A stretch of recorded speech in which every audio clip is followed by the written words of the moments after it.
G'day! In today's video, I'm having a bit of a look at the MotoSpeed CK61 gaming keyboard. This one's meant to be a relatively small device, but I'm curious on how it is. So, they are relatively cheap off AliExpress and on Amazon, which I purchased mine from Amazon.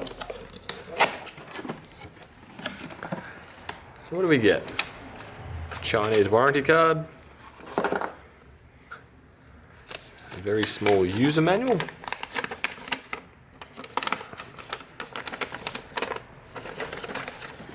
Apparently weighing 432 grams.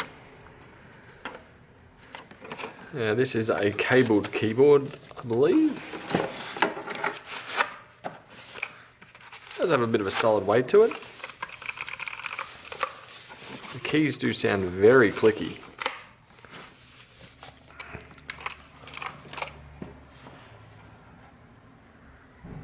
Not bad, not bad.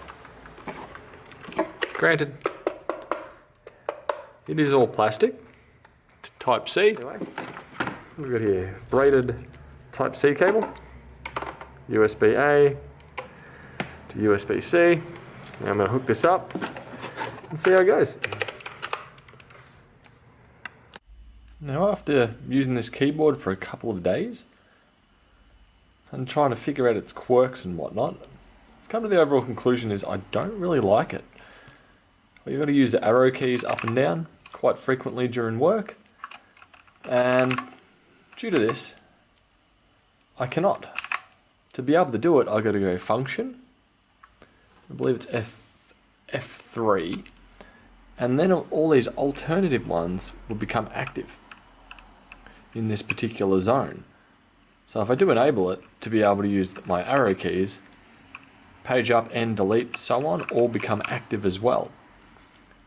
So they've compressed it down, but I think they've taken it a tad too far, or they should have given up on these particular keys over here.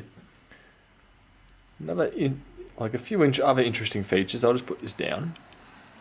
Set the camera down for you guys. The colours themselves and the patterns it produces, no complaints. They're all pretty cool. Green I like. If I hold down function and go down,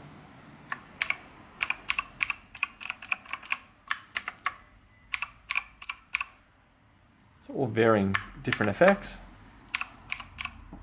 Some are kind of pointless. This one here I'm not a fan of. This style I am. We can cycle through the colours, or at least it should let me. I reset it, which is function escape. No, not quite.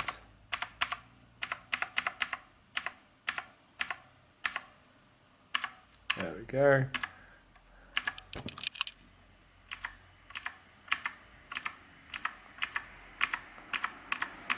Another query or quarrel I've got with it. Say computer locks up. Control Alt Delete. Doesn't work. So now then you've got to go to the macro to be able to enable it. So far, the keys on it feel brilliant. Nice and clicky, nice and crunchy. Pretty darn good accuracy. No issues with the keyboard itself. It's just this overall layout that they've got where they've condensed it down to too many things. So because of that fact, I don't think I could recommend this keyboard. Unless you wanted something very tiny, you're happy to lose the direction keys over here, and you only wanted essentially WASD and a bit of typing, then this would be fine. The size of it, perfectly fine for what it is, but I find that a tad too condensed for myself. Anyway, I hope this helps, and I'll see you guys in another video. Bye.